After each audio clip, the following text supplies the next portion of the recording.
រៀនឬផ្យាួចគុំជួយជាតិមិនធ្លាប់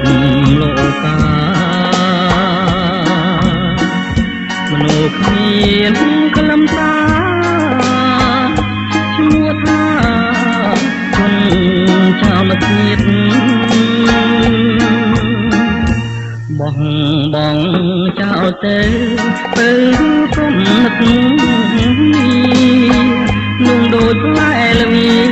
កុំយកខ្លួនទៀតគំនិតបោកប្រាំផ្លាស់ប្ដូរគ្រប់គ្នាជីវិតក្រគ្រៀតស្គាល់តាក្តីអន្តរាយប្រណងធ្វើអ្វីអាឡ័យអ្វីទៀតម៉ាស់អងធម្មជាតិងៀតចិត្តឆ្ងាយដកជន់ពីលអត់ោចជាប់កាយគួរតែចិនស្ដាយកុំឲ្យបងប្រានសត្វត្រូវសួរពូជមកខូចគេឈ្មោះ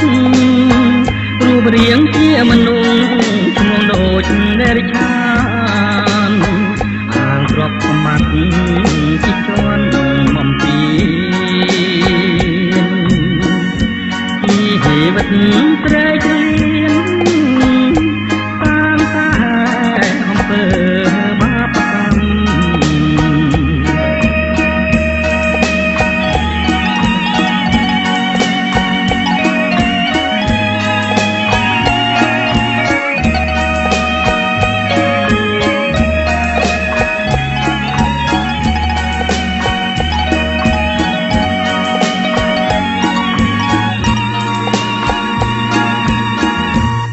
ត្រូវសួរពូជ